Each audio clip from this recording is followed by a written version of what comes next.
성경 강좌 7강 1교시는 왕하 뼈대잡기 그리고 왕하 1장부터 10장까지 나가도록 하겠습니다. 자, 우리 한번 열왕기하 뼈대 한번 잡아보도록 할게요. 자, 열왕기하는 이제 분열왕국으로 나눠져서 계속해서 분열왕국으로 가면서 이제 북이스라엘부터 멸망을 당하고 그리고 나서 남유다가 멸망을 당하면서 끝나는 거예요. 그러면 여기서 이제 중요한 것은 왕하에서는 일단 무엇이 중요하냐? 왕상 때는 보통 활동한 선지자가 유명한 선지자가 있어요. 누굴까요? 바로 엘리야. 엘리야 선지자가 왕상에는 엘리야 선지자가 활동을 하고 왕하에는 누가 활동할까요? 그러면 엘리야의 후계자 누구죠? 엘리사. 그렇죠? 엘리사가 왕하에는 엘리사가 활동하게 돼요. 그래서 이 엘리사가 일단 왕하의 어느 부분을 차지하느냐라는 걸 좀 잡으면 편하겠죠. 자, 형광색 하나를 잡으시고요. 형광 잡은 다음에 그럼 엘리사가 활동하는 장이 몇 장이냐? 2장부터 8장 윗부분까지인데요. 2장부터 8장 윗부분인데 8장 윗부분이면 어디까지냐? 교재에 보시면 맨 위에 8장의 제목 밑에 보면 블레셋에 거하다옴 돼 있죠. 블레셋에 거하다가 왔다. 그 밑에까지 줄을 치시면 돼요. 자, 이쪽에는 블레셋이라고 써 있는 글이 있죠. 그 밑에까지 줄을 그으시면 돼요. 2장부터 8장 그 블레셋에서 온 거기까지 누가 등장하는 장이라고요? 바로 엘리사.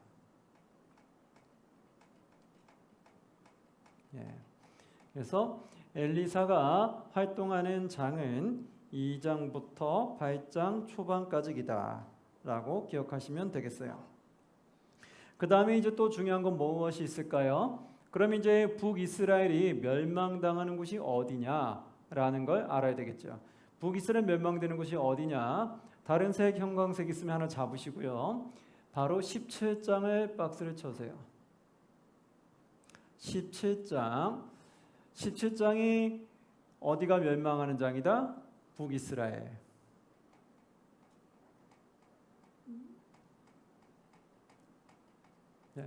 북이스라엘 멸망하는 곳이 17장이다. 17장을 꼭 기억하셔야 되겠죠. 자, 그 다음에는 남유다가 이제 멸망하는 게 남았는데 남유다는 어디서 멸망을 할까요? 다른 색 하나를 형광색을 잡으시고요. 어디냐? 25장을 박스를 쳐세요. 25장. 자, 25장은 그러면 어디가 멸망하는 장이라고요? 여기는 남유다. 남유다 멸망.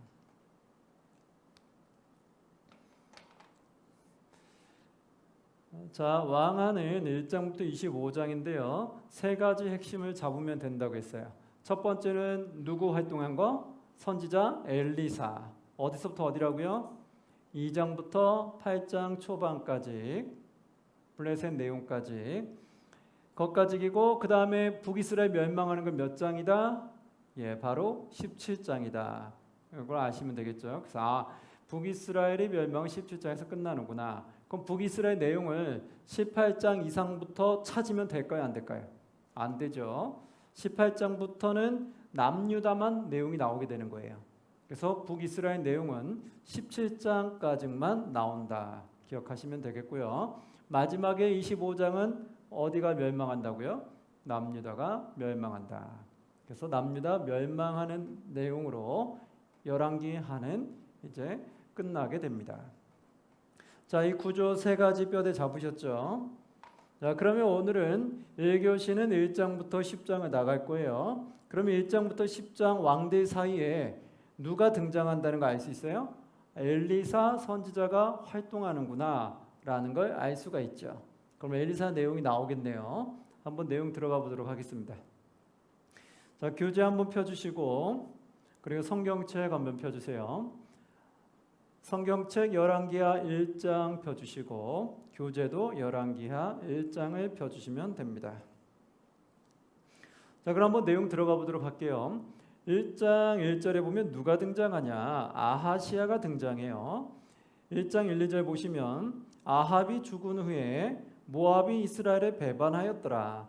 아하시야가 사마리아에 있는 그의 다락 난간에서 떨어져 병들매 사자를 보내며 그들에게 이르되 가서 에그론의 신 바알세부백에 이 병이 낫겠다 물어보라 하니, 이 병이 낫겠나 물어보라 했다라고 했어요.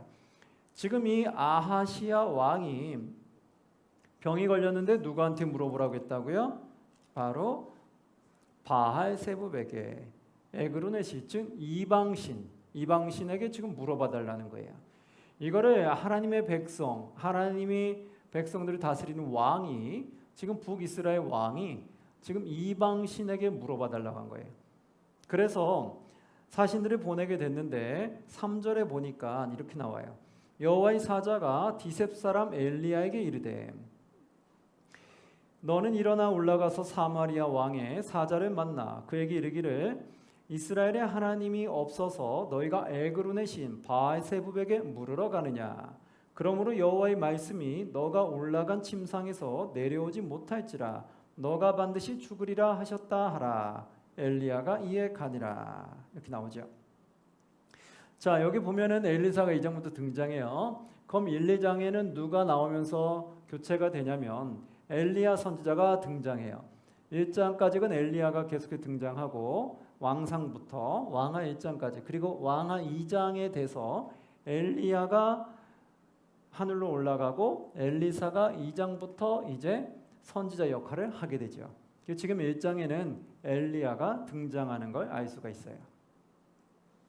자, 그러면 엘리야가, 하나님이 엘리야를 통해서 왕에게 말했어요. 너가 어떻게 이스라엘의 하나님이 없어서 어떻게 이방신에게 묻느냐? 그러므로 너는 어떻게 되느냐? 너는 침상에서 내려오지 못할 거다. 죽음을 맞이할 거다 라고 말하게 됐어요. 결국 왕은 어떻게 됐을까요? 결국은 죽음을 맞이하게 됩니다.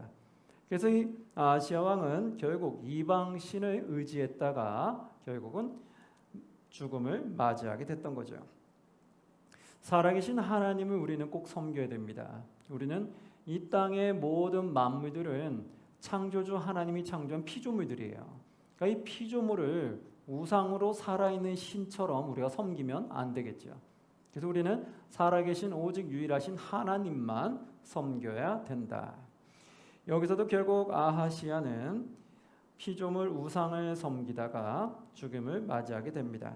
그리고 2장으로 가면서 이제 엘리야와 엘리사가 교차되는 내용이 2장에 등장하게 돼요. 2장 1절 한번 보시면 여호와께서 회오리 바람으로 엘리야를 하늘로 올리고자 하실 때에, 그렇죠? 이제 엘리야를 하나님이 데려가시려고 해요. 그럴 때에 엘리야가 엘리사와 더불어 길갈에서 나가더니, 이제 엘리야가 엘리사에게 말하는 거예요. 2절에 보니까 이럽니다. 엘리야가 엘리사에게 이르되 청하건대 너는 여기 머물라.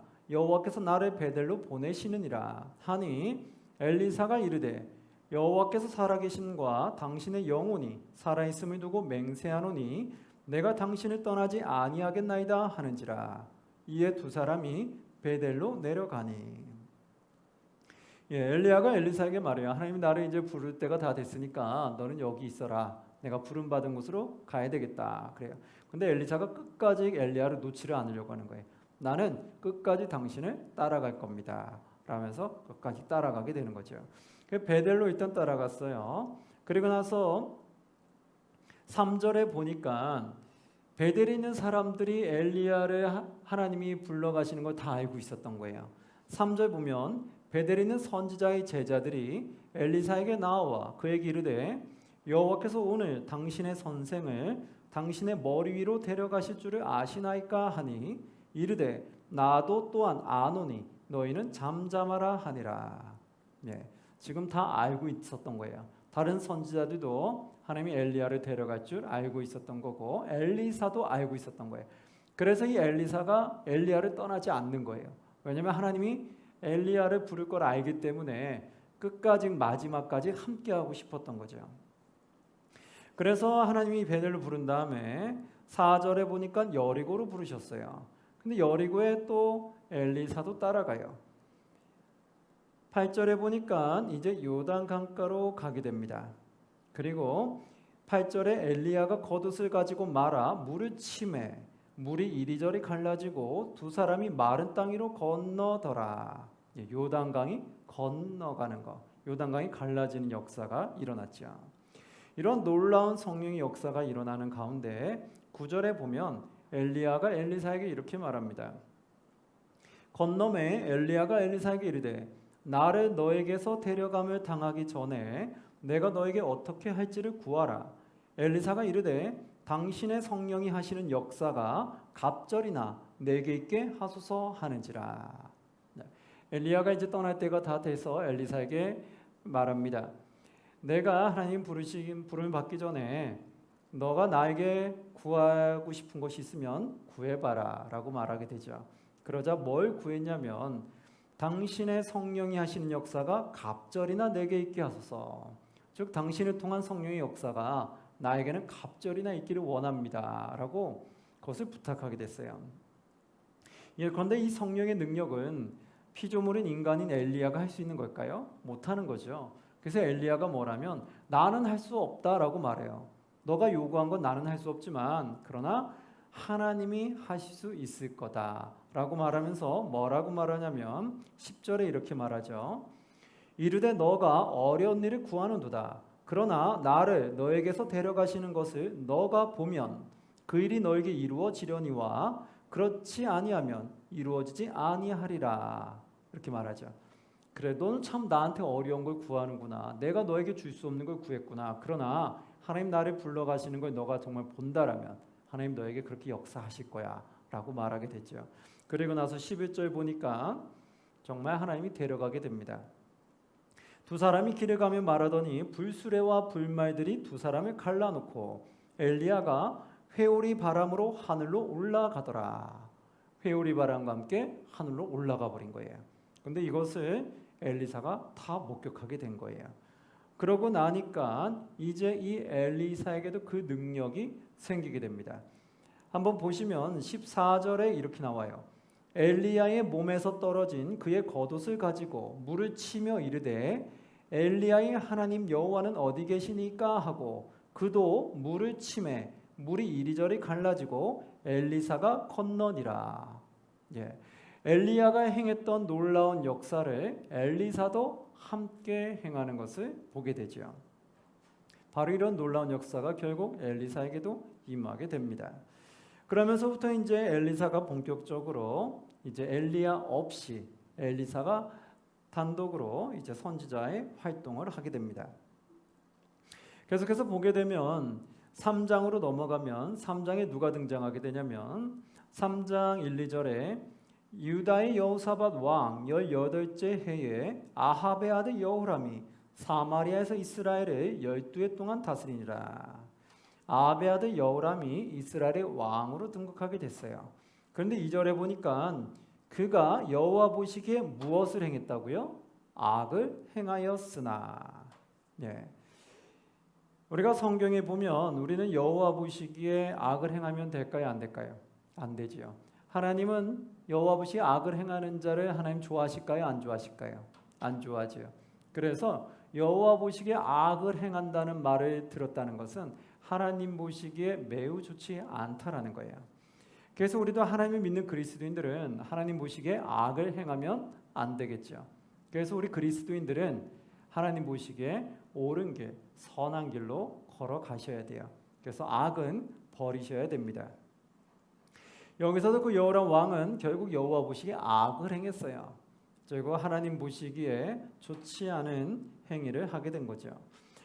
그러나 어떻게 되냐?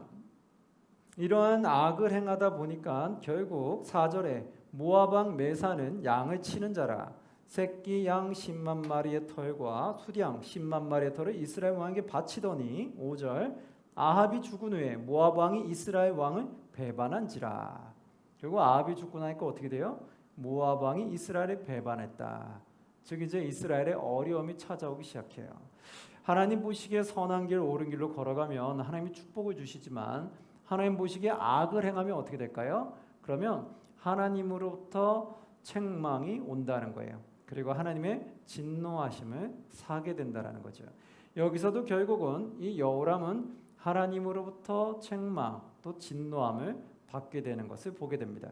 결국 이 왕의 통치하는 데서 어려움이 계속해서 찾아오게 되지요. 그렇게 되면서 또 어떤 일이 생기냐면 4장으로 넘어가면서 이 여호람 왕 때 이 엘리사의 또 여러 가지 이적들이 드러납니다. 4장에 보면은 5가지 이적들이 기적들이 나타나는데요. 첫 번째가 뭐냐? 4장 1절에 보면 이러죠.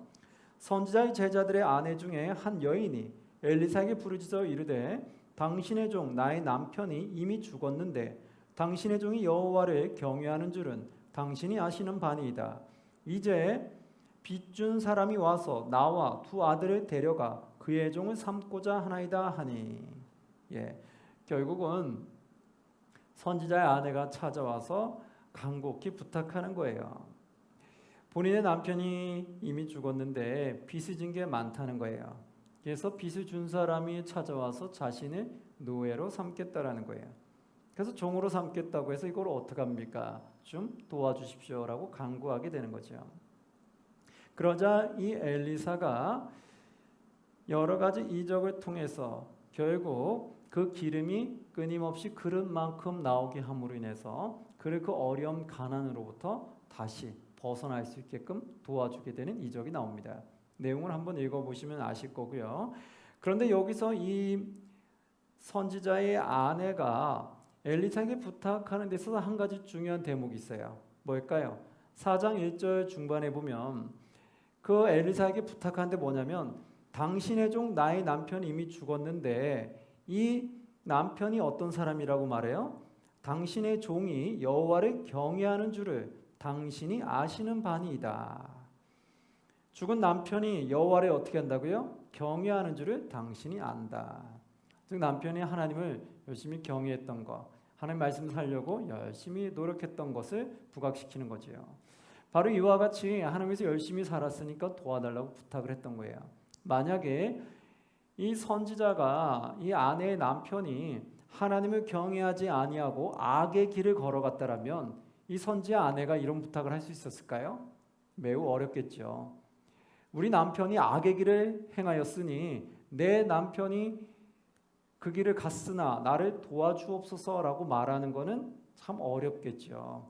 그러나 남편이 여호와를 경외하는 길을 갔기 때문에 옳은 길, 선한 길로 갔기 때문에 그렇기 때문에 이렇게 간곡히 부탁할 수 있었다라는 거예요. 그래서 우리도 하나님께 도움을 구할 때는 우리가 어떤 삶을 살 때 그 영향력이 있을까요?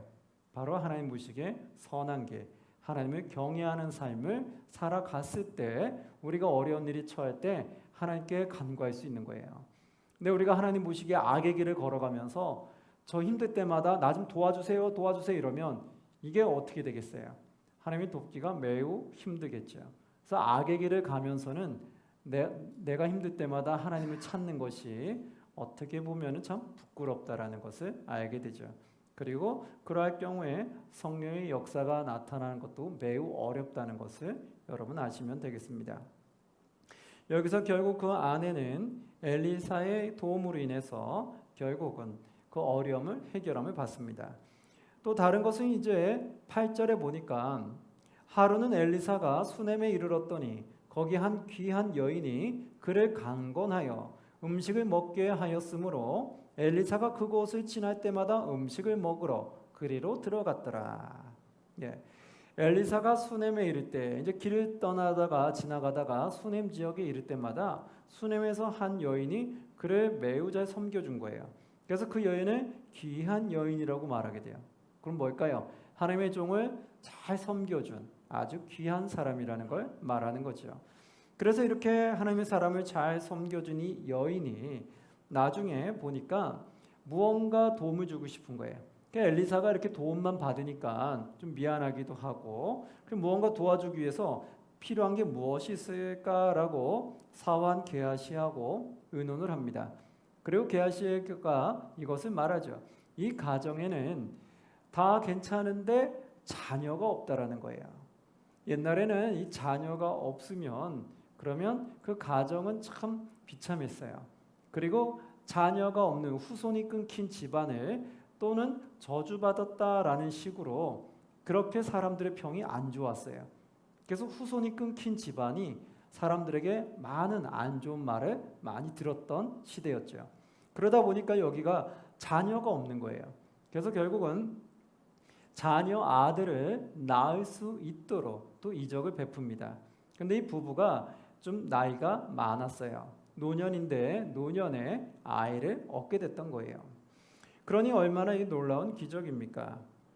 그리고 나서 나중에 또 이 아들이 태어난 아들이 나중에 또 크다가 어린 나이에 또 죽음을 맞이하게 되죠. 그래서 나중에 이 죽음 맞이한 것을 다시 엘리사를 쫓아서 살려달라고 구하죠. 그래서 다시 죽음을 맞이한 아이를 또 엘리사가 그 몸 위에 누웠다가 일어남으로 인해서 결국은 그의 호흡이 돌아오게 됩니다. 그래서 그러한 또 역사, 기적을 세 번째 나타나게 돼요. 그리고 나서 또 길갈로 가서는 가루로 국의 독을 없애는 상황이 일어나게 됐어요. 한번 보시면 38절의 내용이 나와요. 엘리사가 다시 길갈에 이르니 그 땅에 흉년이 들었는데 선지자의 제자들이 엘리사의 앞에 앉은지라. 엘리사가 자기 사원에게 이르되 큰 솥을 걸고 선지자의 제자들을 위하여 국을 끓이라 하매. 근데 여기에 독이 들어간 거예요, 음식물이. 그런데 이것을 가루를 넣어서 그 독을 다 없애줬죠. 그런 사건이 여기에 있게 됐고요. 그리고 42절에 가시면 42절에는 한 사람이 바알 살리사에서부터 와서 처음 만든 떡, 곧 보리떡 20개와 또 자루에 담은 채소를 하나님의 사람에게 드린지라. 보리떡 몇 개예요? 보리떡 20개. 그리고 채소를 하나님의 사람에게 줬어요. 그랬는데 보니까 어떻게 됐냐? 그가 이르되 무리에게 주어 먹게 하라. 보리떡 20개와 자루에 담은 채소를 하나님 사람에게 줬더니 이거를 무리에게 다 나눠주라는 거예요. 보리떡 20개로 무리에게 몇 명에게 줄 수 있겠습니까? 근데 한번 43절에 보니까 또 놀라운 이적이 일어났는데 오병이어와 같은 역사가 일어난 거예요. 43절 보면 이렇게 나오죠. 그 사환이 이르되 내가 어찌 이것을 100명에게 주겠나이까? 모인 사람 100명인 거예요.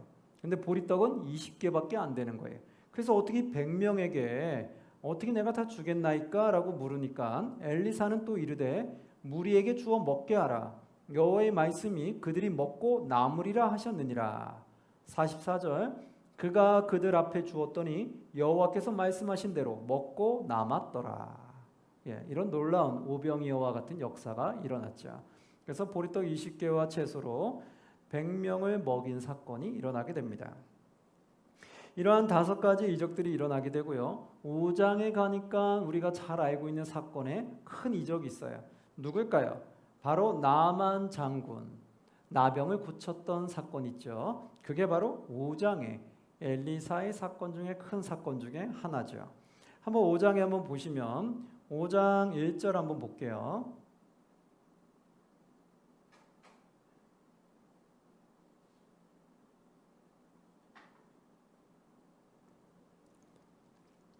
(5장 1절) 한번 보시면 아람 왕의 군대 장관 나아만은 아람 나라가 있어요. 근데 그곳에 군대 장관 나아만이 있었어요. 군대 장관 나아만은 그의 주인 앞에서 크고 존귀한 자니 이는 여호와께서 전에 그에게 아람을 구원하게 하셨습니다. 큰 용사라는 거죠. 큰 업적을 남긴 군대 장관이었어요. 그런 존귀한 자였는데 그는 큰 용사이나 나병 환자더라. 한 가지 정말 크게 부족한 게 있었는데 그게 뭐예요? 나병 환자였다는 거예요. 그래서 이 나병을 고치기 위해서 이리저리 사방으로 알아봅니다. 그런데 2절에 보니까 전에 아람 사람이 떼를 지어 나가서 이스라엘 땅에서 어린 소녀 하나를 사로잡음에 그가 나아만의 아내에게 수종되더니 이스라엘 땅에서 어린 소녀 하나를 잡아왔었어요. 그런데 그 소녀를 통해서 결국은 북이스라엘에 하나님의 선지자가 있는데 그 선지자에게 가면 병을 나을 수도 있다라는 말을 듣게 되죠. 그리고 희소식을 듣고 결국 이스라엘 땅으로 나아만 장군이 오게 되는 거예요. 5절에 보니까 이 나만 장군이 얼마나 많은 예물을 갖고 왔냐면 자신이 나병만 고칠 수 있으면 자신에게 부족한 게 하나도 없잖아요. 큰 업적을 남겼고 부와 명예가 가득했어요.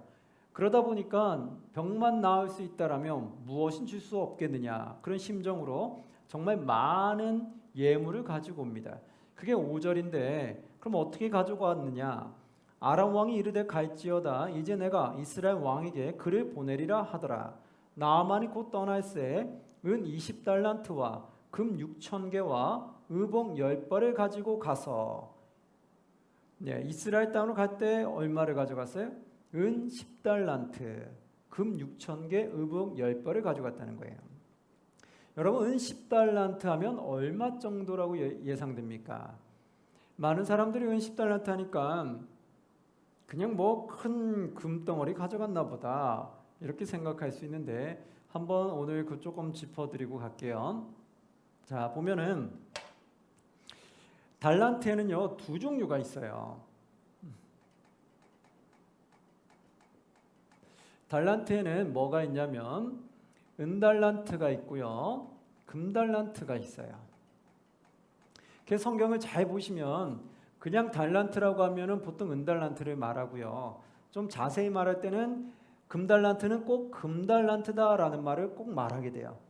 그래서 은달란트는 은달란트라고 말하기도 하고 그냥 일반적으로 달란트라고도 말해요. 그래서 은달란트라고 말하거나 그냥 달란트라고 성경에 나오면 아, 은달란트구나라고 보시면 되고요. 금달란트의 경우는 꼭 금이라는 말이 앞에 나온다. 기억하시면 돼요. 금달란트 나와요. 그러면 은달란트와 금달란트 두 개가 있는데, 이 금달란트는 은달란트의 몇 배의 가치가 있을까요? 바로 15배. 은달란트보다 금달란트는 몇 배가 가치가 더 크다고요? 15배로 크다. 그러면 은달란트는 대체 얼마일까? 한번 보시면 성경에는 뭐라고 나오냐면 이 은달란트가 6,000 드라크마라고 나와요. 6,000 드라크마. 6,000 드라크마라는 건 무슨 말일까요? 그거는 드라크마라는 뜻은 무슨 말이냐면 하루의 품삯을 말해요.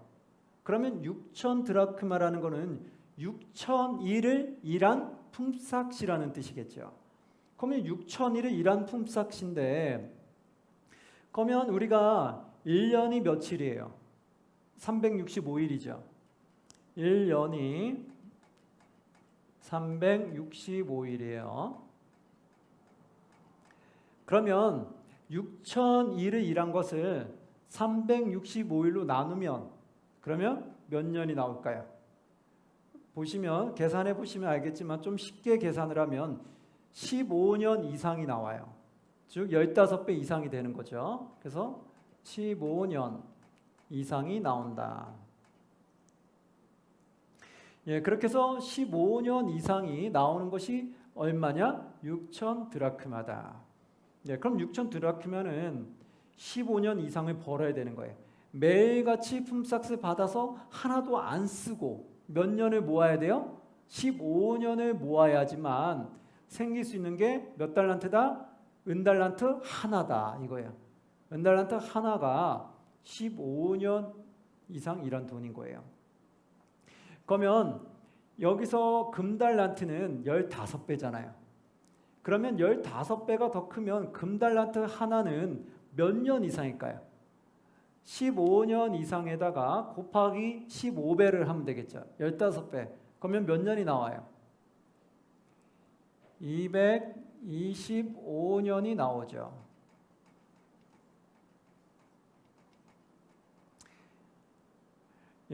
바로 이렇게 금달란트 하나가 얼마예요? 몇 년을 모으는 거예요? 200년 이상을 모아야 되는 돈인 거예요. 하루 품삯으로 계산했을 때 225년을 모아야지만이 벌을 수 있는 돈이 얼마다? 금달란트 하나다. 그거 엄청나게 큰 거죠.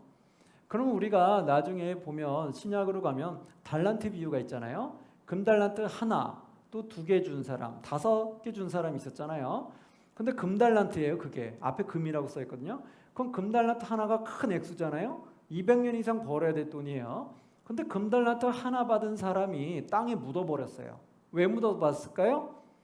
2달란트나 5달란트 가진 사람이 자기보다 더 많이 가진 것 같으니까 속이 상한 거예요. 배가 아픈 거예요. 왜 나한테만 이 정도 줍니까?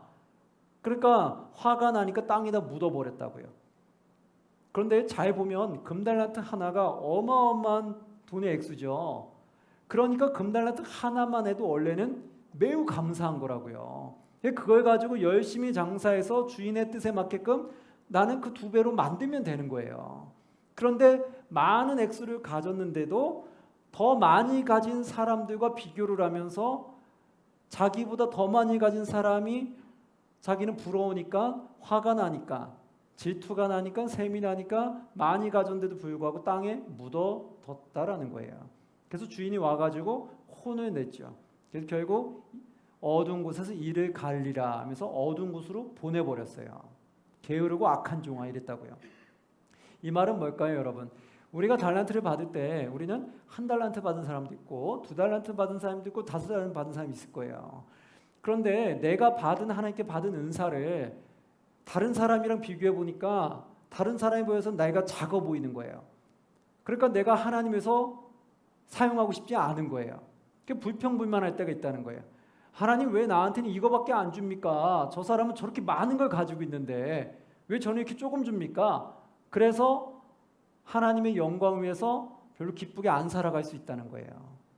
여러분, 그러나 내가 가지고 있는 것보다 더 적게 가진 사람도 많이 있을까요? 없을까요? 있다라는 거예요. 내가 가진 물질보다, 내가 가진 건강보다, 내가 가진 은사보다 더 적게 가진 분도 많다라는 거예요. 그런데 우리는 어느 정도 물질이 있어도 나보다 더 많이 가진 사람을 보니까 속이 상한 거예요.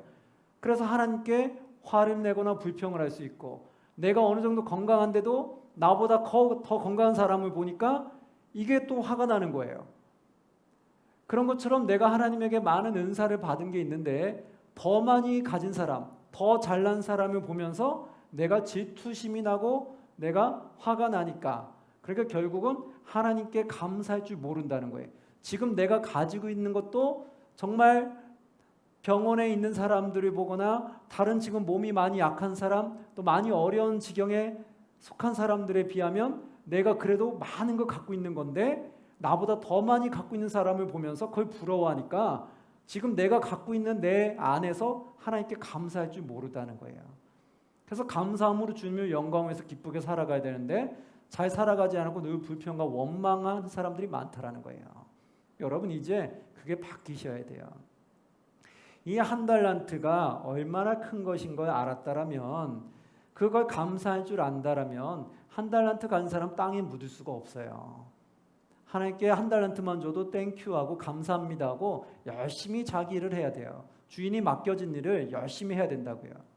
우리도 1달란트 받은 거 우리보다 더 많이 가진 사람이 많이 있겠지만 지금 내가 가지고 있는 것도 하나님이 많이 주신 거라고 내가 그걸 영적으로 느끼고 있다라면, 그러면 지금 내 상황에서도 땡큐 할 줄 알아야 된다고요. 감사할 줄 알고 기분 좋게 기쁘게 하나님의 영광을 위해서 열심히 살아가셔야 된다고요. 주인이 살으라고 하는 그 방향대로 열심히 살아가야 되는 거예요. 그게 1달란트의 소중함을 알고 있는 사람들인 거예요. 그게 지금 내가 가지고 있는, 내가 지금 받은 은사도 하나님이 주신 큰 거라는 걸 내가 영적으로 깨닫고 있을 때, 그때 내가 감사할 줄 안다라는 거예요. 자, 그러면 여기서 보면 이 나아만 장군은 은 10달란트를 몇 개를 가져왔다고요? 은 10달란트. 은달란트 몇 개 가져왔다고요? 10개를 가져왔다. 그러면 은달란트 하나가 15년 이상을 해야 되는데, 그러면 10개를 가져왔다는 거예요. 그러면 10개면 15년 이상 벌어야 됐더니 10배면 몇 년이 되는 거예요? 150년이 되는 거죠.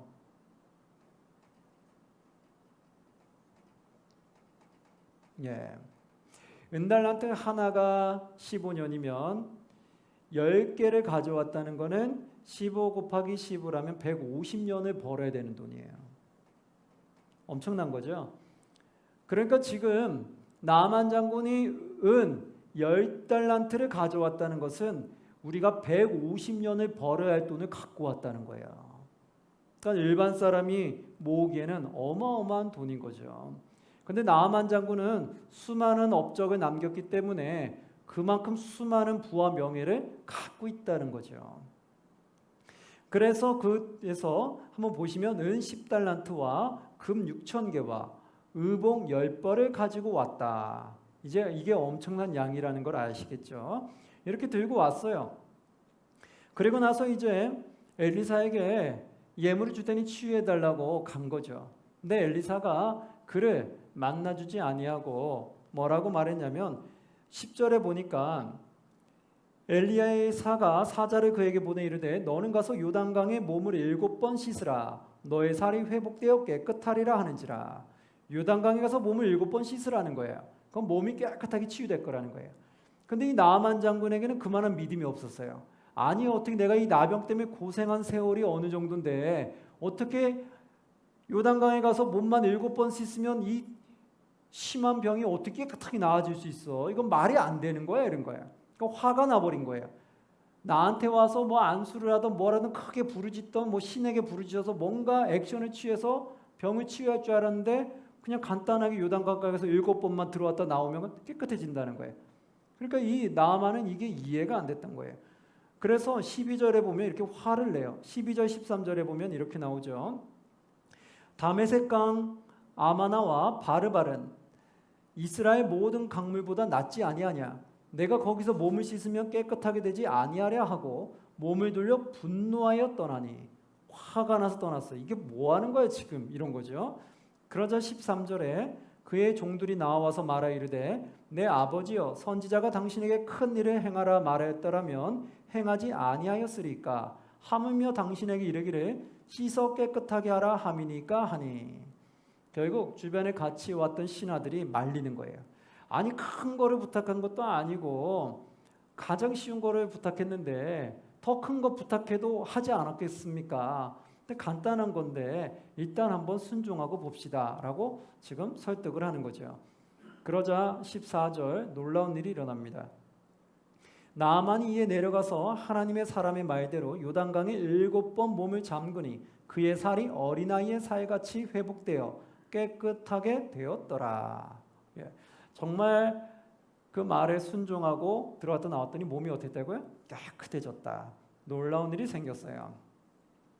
바로 이 경험을 이제 하게 됩니다. 여러분 이게 뭘까요? 바로 순종을 통해서 이루어진 역사죠. 만약에 나아만 장군이 이 순종을 안 하고 나는 내 생각으로 절대 이건 이해가 안 돼. 나는 안 할 거야 라고 돌아가 버렸으면 병이 치유됐을까요? 안 됐을까요? 안 됐겠죠. 그런데 그 병이 치유된 건 뭐예요? 내 생각으로는 이해가 안 되지만 일단 순종하고 나니까 하나님의 놀라운 역사가 이루어졌죠. 여러분 우리 그리스도인들에게 믿음은 뭘까요? 믿음은 곧 순종인 거예요. 믿음은 뭐냐면 내 방식대로 생각하던 그것을 버리고 하나님의 방식대로 내가 순종해 보는 거예요. 내 생각으로는 이해가 안 될 때가 있어요. 그럼 이해가 안 돼도 순종했을 때 그때 놀라운 하나님의 역사가 일어나는 거예요. 근데 많은 분들이 거기서 갈등을 해요. 교회를 하다 보면은 많은 분들이 나와 생각이 맞을 때는 내가 따라가려고 해요. 근데 나와 생각이 다를 때는 순종하는 거 너무 힘들어하는 분들이 있는 거예요. 나와 생각이 다르면 안 따르려고 하는 거예요. 그러면 하나님의 역사가 나타날 수가 없는 거예요. 하나님의 역사는 내 생각을 내려놓고 일단 순종하는 거예요. 순종하게 되면 하나님이 놀라운 일이 일어나는 거예요. 근데 내 생각에 꽉 차가지고 무조건 내가 원하는 방식으로만 해야 된다. 그러면 하나님 역사가 일어날 수가 없는 거예요. 하나님의 역사는 내가 하는 것이 아니라 하나님이 하시는 거기 때문에 내가 나의 생각을 죽여야 되는 거예요. 내 자아를 죽이고 일단 하나님 뜻에 순종하는 거예요. 순종했을 때 하나님의 역사가 나타난다라는 거예요.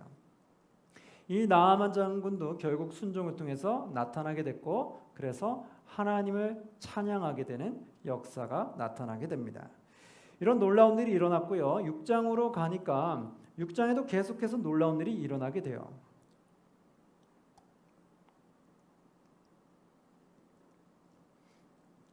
6장에는 물에 빠진 도끼를 나뭇가지를 베어 던지면서 쇠 도끼를 물 위로 떠오르게 하는 그런 이적을 나타낸 적이 있고요. 아람 군대가 쳐들어왔을 때 아람 군대가 다 소경이 돼서 앞을 못 보는 상황에서 사마리아의 중앙으로 그들이 오게 되는 그런 아주 놀라운 일들이 일어나게 됐어요. 그래서 아람 군대들도 이렇게 한순간에 아무 힘도 못 쓰고 포로처럼 잡힐 수밖에 없는 상황이 될 수도 있었다라는 거, 그 상황을 보게 됐고요. 결국은 엘리사가 풀어주라고 해서 풀어주게 됐죠. 그리고 나서 나중에 또 그들이 또 전쟁 가운데 쫓아오고 찾아왔던 일들이 있었어요. 한번 보시면 되겠고요. 7장에서는 결국은 이 아람 군대가 또 쳐들어와서 사마리아를 에워쌌는데, 북이스라엘을 에워쌌는데, 그때 또 엘리사의 놀라운 기적, 또 하나님의 말씀대로 우리는 이 상황에서 벗어나게 될 거다, 상황이 좋아질 거다라고 예언을 했는데 그 예언이 이루어지는 내용이 7장에 나오게 됩니다. 그래서 우리가 인간이 할 수 없는 수많은 일들이 지금 엘리사의 말 가운데 이루어지는 것을 보게 되죠. 이게 바로 하나님은 살아 계시다는 것을 깨닫게 하는 거예요. 엘리사가 신적인 능력이 있는 걸까요? 아니면 신적인 능력을 갖고 계신 하나님이 엘리사를 통해서 역사하시는 걸까요? 그렇죠. 하나님이 엘리사를 통해 역사하는 거예요. 엘리사가 신이 아닌 거예요. 엘리사는 하나의 도구인 거예요. 그럼 우리도 신이 아니잖아요. 하나님 믿는 그리스도인은 인간의 피조물에 불과하잖아요. 그러나 우리도 하나님이 우리를 통해 역사하시면 놀라운 일이 일어날 수 있을까요? 없을까요? 일어날 수 있다라는 거예요. 그래서 여러분, 우리 사람을 통해 놀라운 일이 일어났을 때 너무 놀라지 마세요. 그건 누가 역사하신 거예요? 하나님이 역사한 거예요. 그렇기 때문에 사람을 통해 역사가 일어났을 때 사람의 포커스를 맞추시면 안 돼요. 왜요? 사람이 신이 아니거든요. 그 사람은 피조물에 불과하고 하나님이 역사한 거기 때문에 사람을 통해 역사가 일어났을 때는 그 사람을 통해 사용하신 하나님을 제일 먼저 바라보시고 하나님을 찬양하시기를 바랍니다. 그리고 하나님이 도구로 쓰임받는 그 사람도 귀하게 여기시면 되겠죠. 자, 그러면서 8장으로 넘어가면요. 8장에 수넴 여인의 소유를 찾아줬던 사건들이 있고, 그리고 나서 이제 남유다 왕의 여호람과 아하시야가 등장하게 돼요. 그래서 이 여호람과 아하시야에게 어떤 일이 있었는지를 한번 보시면 되겠는데요. 한번 보시면 8장 26절에 보면 아하시야가 왕이 될 때 나이가 22세라 예루살렘에서 1년을 통치하니라. 그의 어머니 이름은 아달랴라. 이스라엘 왕 오므리의 손녀이더라. 아하시야가 아합의 집길로 행하여 아합의 집과 같이 여호와 보시기에 무엇을 행했다? 악을 행하였으니 그는 아합의 집의 사위가 되었음이더라. 결국 아합의 집과 같이 여호와 보시 악을 행했다. 지금 남유다 왕 아하시야도 악의 길을 걷고 있는 것을 보게 됩니다. 이것은 지금 잘못된 걸 알고 있죠. 하나님 믿는 백성도, 하나님 믿는 왕도 결국 뭔다? 악의 길을 갈 수 있구나라는 걸 알게 돼요. 그럼 우리도 하나님 믿는 그리스도인들도 악의 길을 갈 수 있을까요? 없을까요? 있다라는 거예요. 하나님 믿는 그리스도인이라고 말은 하면서도 악한 길을 갈 수 있다는 거예요. 그러면 악한 길을 가면 된다는 거예요? 안 된다는 거예요? 안 된다는 걸 말해주는 거예요. 하나님 믿는 사람도 이렇게 왕처럼 악한 길을 갈 수 있으나 하나님은 악한 길로 가는 걸 원하지 않는다라는 거예요. 그래서 회개하고 돌이키기를 원하신다는 거예요. 그래서 그것이 오늘 말씀을 통해서 알 수 있는 거예요. 그리고 19장으로 가면 이제 9장에 예후라는 인물을 통해서 결국은 이 북이스라엘을 또 앞전의 왕의 모든 악을 제거하게끔 만듭니다. 그 예후가 반역을 해서 앞에 있었던 그 왕조를 다 죽이게 되는 상황이 나타나게 되죠. 10장에도 아합 가족과 유다 사신이 죽임을 당한 내용이 나오게 돼요. 그래서 이렇게 북이스라엘의 악을 계속 행하니까 하나님이 또 다른 자를 통해서 결국은 그 악의 집안을 다 싹 멸망시키는 것을 보게 되죠. 사랑하는 성도 여러분, 우리도 그러면 하나님 믿는다 하면서도 악의 길을 가면 결국 어떻게 될까요? 결국 우리는 멸망의 길로 빠지게 되는 거예요. 그래서 하나님 믿는 사람도 악한 길은 갈 수는 있지만 어떻게 돼요? 빨리 회개하고 돌이켜야 되는 거예요. 악한 길로 계속 가게 되면 악한 곳의 끝은 뭐예요? 결국 멸망이 기다리고 있는 거예요. 그렇기 때문에 하나님 믿는 자들은 빨리 악한 길에서 벗어나셔서 하나님이 원하시는 그런 선한 길, 또 옳은 길로 나아가기를 주님의 이름으로 축원합니다. 자, 오늘 여기 1교시는 여기까지 하고요. 조금 한 5분간 쉬었다가 또 들어가도록 하겠습니다. 여러분 수고하셨습니다.